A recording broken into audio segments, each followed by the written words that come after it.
mindset.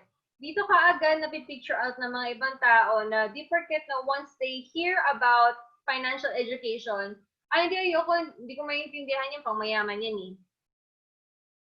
So yun na ang pinakamaliit kaagad noon. Kasi una-una pa lang, lahat naman din tayo naghahawak ng pera.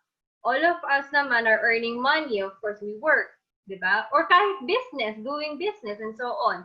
So everyone has an access to know about financial education. Para naman din kasi sa lahat yan.